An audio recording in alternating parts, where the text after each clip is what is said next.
Il vincitore della 12ª edizione del premio Giuseppe Tomasi di Lampedusa con l'opera Sono il fratello di XX, edita da Adelphi, signore e signori, Fleur Yeghi. In una piazza stracolma di gente con oltre 10.000 spettatori a Santa Margherita di Belice, Fleur Yeghi ha ritirato il premio giunto alla sua 12ª edizione che la giuria del Tomasi di Lampedusa, composta da Gioacchino Lanza Tommasi, presidente, da Salvatore Silvano Nigro, Giorgio Ficara, Mercedes Monami e Arnaldo Colasanti per l'opera scritta Sono il fratello di XX, Adelphi Editori, le ha consegnato.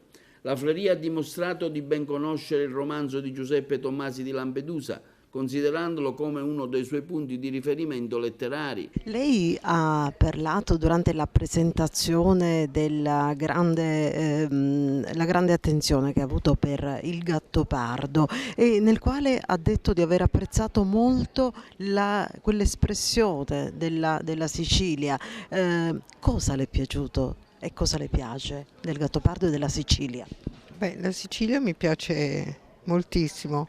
E anche i siciliani, gente un po' diversa da noi, per modo di dire, un po' diversa, ma mi piacciono molto, mi intendo molto bene ed è una terra che amo molto. E poi, come dicevo prima, per esempio, vado sempre a vedere il Serpota. L'ha visto lei? Sì, che bellissimo.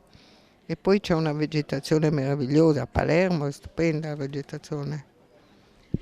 Lei è una donna molto introspettiva. Durante la sua presentazione ha parlato di una vita che tende al nulla. Questo nulla cos'è? La pienezza della maturità? Non è che tendo al nulla, nulla c'è, insomma, ci si avvia al nulla. La manifestazione è stata presentata da Simona Autieri, ha visto anche la partecipazione di Luigi Locascio nella lettura di alcuni brani del Gattopardo, del musicista Franco Battiato che si è esibito con alcuni suoi pezzi famosi.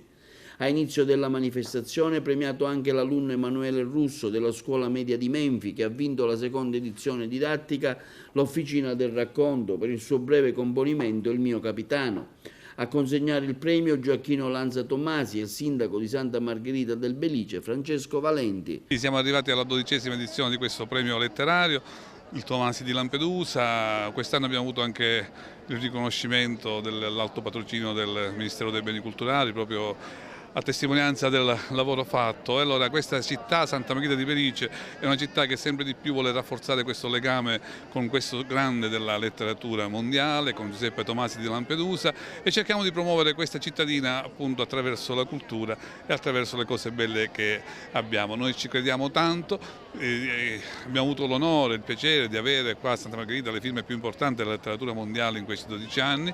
Quest'anno c'è anche una bellissima scrittrice che consiglio a tutti di leggere per la particolarità della scrittura, e questa sera poi ci omaggerà anche il grande maestro Battiato con la sua musica e ascolteremo Luigi Locascio, il tutto con Serena Autieri. Penso che è un grande sforzo organizzativo, ma già le presenze di questa sera diciamo che ci rincuorano, ci fanno ben sperare e siamo sempre più convinti di andare avanti per questa strada. Santa Margherita di Belice, città del Gattopardo, città di cultura.